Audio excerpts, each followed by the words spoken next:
बिस्मिल्लाहिर्रहमानिर्रहीम, अस्सलाम वालेकुम। नूरुल आपकी खिदमत में हाजिर है। प्रेस कॉन्फ्रेंसें हो रही हैं, सब लोग आराम आराम से निकल के आ रहे हैं, तो एक और माफ़ी हो गई है, एक और प्रेस कॉन्फ्रेंस की तैयारी है और वो हैं जनाब परवेज़ इलाही साहब।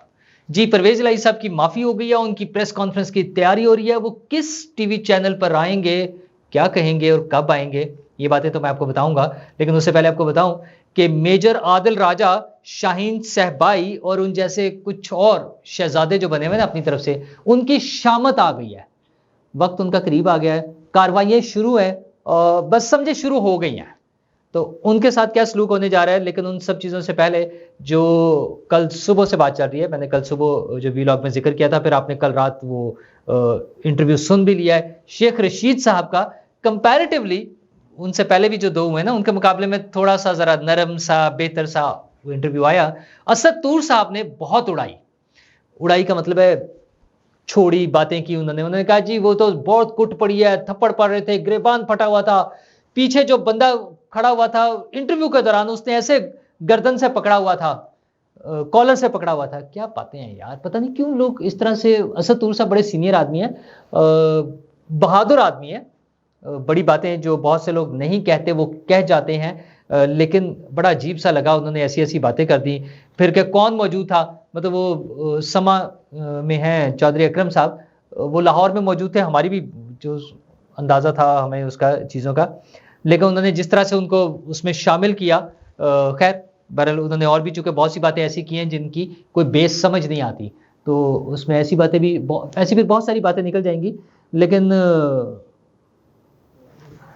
शेख रशीद साहब ने कुछ बातें बड़ी ज़बरदस्त की हैं, मतलब बहुत गोल मोल करके भी ना, वो असल मुद्दा तो वो उन्होंने खैर बयान कर ही दिया ना। उन्होंने कहा जी 9 मई जो था वो 100% प्लान था और प्लानिंग के बगैर इतना बड़ा वाकया हो ही नहीं सकता था।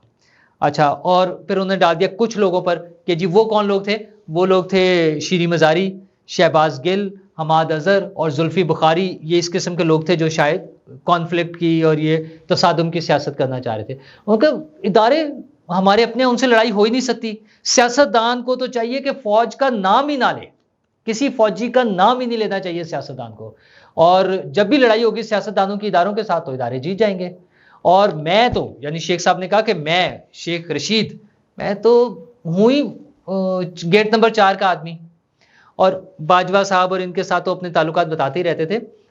कल तो उन्होंने ये भी बता दिया कि मेरी पहली जो सिफारिश मुझे सियासत में बचाया था वो जनरल अख्तर अब्दुर्रहमान ने बचाया था। मतलब आप सोचें, इसका मतलब है वो 88 से पहले की बात जो है ना, मतलब उन्होंने बड़ी अपनी ताबेदारी और अपनी जो पुरानी जॉब है ना, नौकरी, उसको पक्का कर जी मैं तो शुरू से मुलाजिम, मैं तो खादम उनका।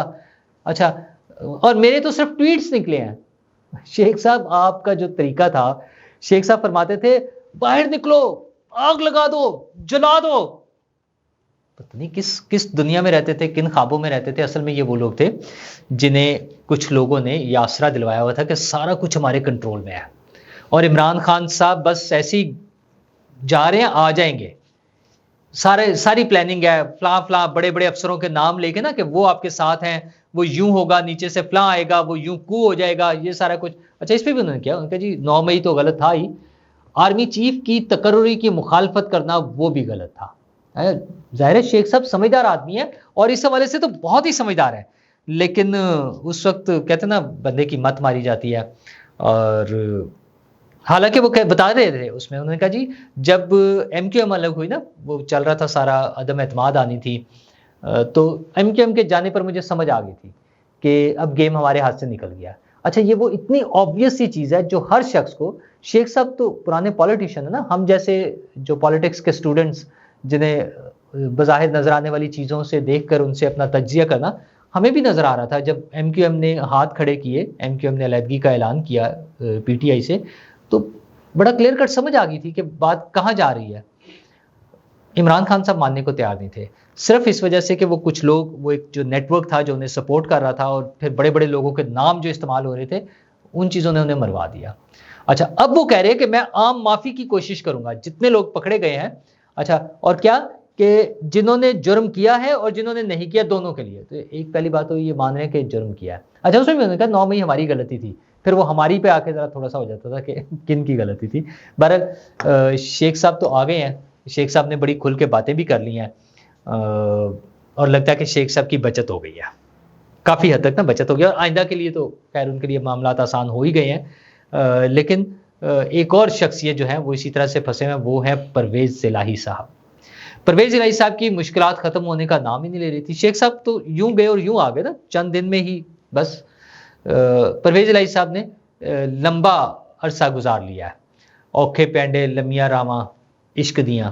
तो वो इश्क भी जो है पता नहीं किस, वो इश्क कहेंगे या क्या कहेंगे, बहरहाल वो, हाँ, असल मसला जो उनके बेटे वाला मामला होता है ना, मुनिस इलाही वाला। तो मुनिस इलाही साहब के बारे में भी पता चला है ताज़ा तरीन कि उन्होंने गुज़श्ता रोज़ कल नहीं परसों, हाँ परसों उन्होंने अब्बा जान को फ़ोन करके कहा कि अब्बा जी बस कर दो। अच्छा, मुनिस इलाही साहब चूँकि बाहर बैठे हैं, उन्हें ज़ाहिर है इतलात तो होती है, लेकिन बहुत अच्छा एग्जैक्ट शायद सूरत हाल नहीं हो, तो उन्होंने कहा कि जिस तरह मर्जी करो, डील करो, माफ़ी मांगे और बाहर आए। ठीक है, ये मुनिस इलाही साहब की स्टेटमेंट है। वो मुनिस इलाही जो ट्वीट्स तो फिर वही बात है ना, शेख रशीद साहब के भी ट्वीट्स देखें तो वो फिर आसमान पर चढ़े हुए हैं, इनकलाबी बने हुए थे, और अब जब बात खुली है तो कहानी कुछ और निकली है। तो इसी तरह मुनिस इलाही साहब के भी ट्वीट्स आप देखें तो लगेगा कि वो कहेंगे कि ना बस अब्बा जी आपसे बड़ा इनकलाबी कोई नहीं है, और अब्बा जी को यहाँ जो सलूक हो रहा था उसमें छोड़ा हुआ था, तो अब वो सही रास्ते पर आ गया। उन्होंने कहा अब्बा जी माफ़ी तलाफ़ी करें, किसी भी तरह डील करें और बाहर आए, निकलें इससे। तो खबर यह है कि अब्बा जी की, मुनिस इलाही के अब्बा जी की यानी परवेज़ इलाही साहब की माफ़ी कबूल हो गई है। अब तक ये आ रहा था कि वो तैयार भी होते हैं, तो मुनिस इलाही तो वहाँ बैठकर कह रहा था स्पेन में और यूरोप की ठंडी हवाओं में घूमते हुए, मुनिस इलाही साहब तो वहाँ से बैठकर कहते थे कि अब्बा जी डट जाएं, इमरान खान नहीं आना है, हम उसके साथ हैं और वो हमारे साथ है। तो लेकिन सुनने में ये आता था कि परवेज़ इलाही साहब प्रेस कॉन्फ्रेंस करना चाह रहे थे, मतलब माफ़ी तलाफ़ी चाहते थे, यहाँ से अप्रूवल नहीं हो रही थी।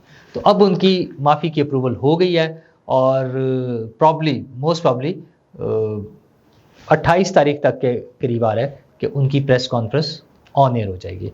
मुबैना तौर पे जो इस पर पता चल रहा है वो ये पता चल रहा है कि शायद परवेज़ इलाही साहब का इंटरव्यू जो है वो जियो न्यूज़ के लिए रिकॉर्ड होगा, और वो सहाफ़ी कौन होंगे ये अब बाद में पता चलेगा। ठीक है, तो ये हमें पता चल जाएगा, कुछ दिनों की बात है, अगला हफ्ता बस 28 तक जो है वो उम्मीद है कि ये बात क्लियर हो जाएगी। लेकिन इसमें असल सबक उन लोगों के लिए है जो समझते थे कि वो अपने आप को कानून से, आइन से, रियासत से, फौज से, हर एक से ज़्यादा ताकतवर समझने लग गए थे। और किस वजह से? सिर्फ चंद लोगों की वो साजिशी थ्योरियों की वजह से कि वो यूं करेगा, वो फलां यूं करेगा, वो उसके खिलाफ ऐसे मूव करेगा, वो उसको गिरा देगा, वो उसको उड़ा देगा, और फिर इमरान खान साहब वापस इक़्तिदार में आ जाएंगे और सब कुछ हमारे हाथ में होगा। तो वो सब कुछ उस तरह से नहीं हुआ। अच्छा, और ये वो सारे खिलाड़ी थे, मतलब वो परवेज़ इलाही साहब, शेख रशीद साहब, कितने बड़े खिलाड़ी हैं। वही शेख साहब ने तो जो कल बताया कि अख्तर अब्दुल रहमान साहब उनकी सिफारिशें करा के उनको बचाते थे नाअहली से।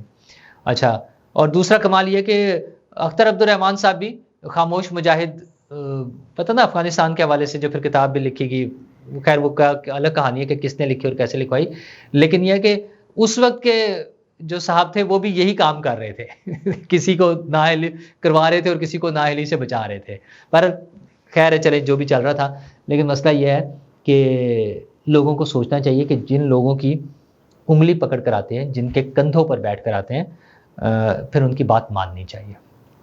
और दूसरा तरीका जो ज़्यादा रीजनेबल है कि यार आप सियासत करें, आप फ़ौज को क्यों इन्वॉल्व करते हैं, क्यों उनकी मदद से, फ़ौज की मदद से इक़्तिदार में क्यों आना चाहते हैं? आप अवाम के ज़रिए, वोट के ज़रिए आएँ, ठीक है, ताकि ये मामला ख़त्म हो ना, और आप आगे चलें और अपनी मर्ज़ी से हुकूमतें करें, जैसे मर्ज़ी करें, फिर जो मर्ज़ी करें, हुकूमत करें, उसमें भी कोई दंगा फसाद, कोई ये हमले, बगावतें, इस तरह की दुनिया भर में कहीं इजाज़त नहीं होती, दुनिया भर में नहीं होती। और इन्हें तो शर्म करनी चाहिए कि ये वो लोग थे जो बने ही 100% उनके हाथों थे, और ताज़ा बने थे, ये भी नहीं कि कोई 25-30 साल का अरसा गुजर गया था। तो क्या इमरान रियाज को नहीं पता कि क्या कुछ हुआ है, कैसे हुआ ये सब कुछ, ये उनकी हुकूमत कैसे बनी है? वो जो बाजवा साहब और फैज़ साहब उन्हें फाइलें दिखाते थे नून लीग की और पीपल्स पार्टी की, तो इमरान रियाज साहब जैसों ने कभी नहीं सोचा कि ये मुझे क्यों दिखा रहे हैं ये फाइलें, और ये फाइलें अगर ये सच है फाइलें, तो इनको अदालतों में पेश करके उनको सजा दिलवाएं। इमरान रियाज साहब को क्यों दिखाते थे? इमरान रियाज साहब उनको देख देख के उछलने शुरू हो गए कि मुझे तो यूं बताया था। वो भाई पहले जब उनकी बात मानते थे तो अब भी उनकी बात मान लो, इसमें प्रॉब्लम क्या है? ये सदाकत अब्बासी साहब, ये उस्मान डार साहब, ठीक है, ये सारी चीज़ें यूं ही चलती रहेंगी और लेकिन चीज़ें ठीक होने की तरफ आनी है। ये जिन्होंने उधम मचाया था उन सबको जो है ना ज़रा सेट किया जा रहा है, तमीज़ में लाया जा रहा है। और जो कुछ बाहर बैठ के कर रहे हैं, बाहर बैठ के ज़्यादा ही उछल रहे हैं। अच्छा, अगर जो उनके वो कनेक्शंस खत्म हो गए हैं, वो खामोश मुजाहिद, अब ये वाले, एक तो वो थे ना खामोश मुजाहिद अख्तर अब्दुर्रहमान साहब, अब जो मेजर आदिल राजा ने बनाए हुए थे खामोश मुजाहिद, जो उन्हें खबरें पहुंचाते थे, वो सारे कनेक्शन खत्म हो गए हैं। वो खामोश मुजाहिद सच्ची मुच्ची खामोश हो गए हैं। वो आदिल राजा के लिए भी खामोश हो गए हैं। लेकिन आदिल राजा हों, शाहीन साहबाई हों, या उन जैसे और इमरान खान साहब के स्पोक्स पर्सन और इस मुल्क पाकिस्तान और पाकिस्तान की फौज के खिलाफ झूठा प्रोपेगेंडा करने वाले लोग, उनकी भी शामत का वक्त आ गया। उनके प्लानिंग हो गई है, इन सब के खिलाफ FIRs कटेंगी और इन सब के खिलाफ केस चलेंगे और उनकी अदम मौजूदगी में उन्हें सजाएं हो जाएंगी। और उसके बाद उन्हीं सजाओं की बेस पर कोशिश की जाएगी, रेड वारंट्स और ये वो सब कुछ लीगल कार्रवाई जहां तक हो सकेगी वहां तक जाएंगे। और इस दौरान में वो जब भी पाकिस्तान आएंगे तो वो सजा याफ्ता होंगे, और सजाएं भी किस किस्म की हुई होंगी आप खुद अंदाजा लगा लें। तो आदिल राजा साहब हों, शाहीन साहबाई साहब हों, शहबाज गिल साहब वहां से बैठ के बातें कर लें और व्लॉग्स कर लें और ट्वीट्स कर लें, तो आप करें यार, मुखालफत करें, आप अपने लीडर के लिए बात करें, लेकिन किसी तमीज़, किसी एथिक्स, किसी सिस्टम के दायरे में रहते हुए।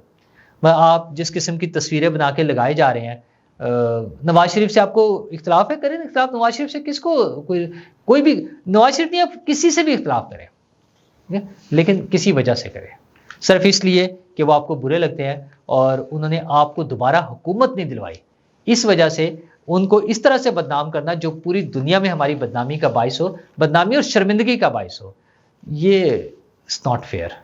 तो उन सब के लिए मैसेज क्लियर है। मैसेज क्या, अब तो वार्निंग, बल्कि अब तो कार्रवाई शुरू हो गई है ना, तो ये कार्रवाइयाँ चंद दिनों में नजर आ जाएंगी। और बाकी लोगों के लिए देखते हैं शेख साहब किस किस के लिए आम माफ़ी करा सकते हैं। मुझे तो नहीं उम्मीद कि कोई ऐसी आम माफ़ियों वाले चक्कर होंगे जिसमें लोग आ जाएंगे। और अब देखते हैं कि आज का जलसा कैसा होता है, क्योंकि आज के दिन की सबसे बड़ी खबर होगी जलसा, नवाज शरीफ साहब का जलसा। वो किस तरह आएंगे, कहाँ लैंड करेंगे, लाहौर कैसे पहुंचेंगे, जलसा गाह में कैसे आएंगे, और उसके बाद वहाँ पे लोग कितने होंगे। उम्मीद तो यह है कि अच्छी बड़ी पॉलिटिकल एक्टिविटी होगी।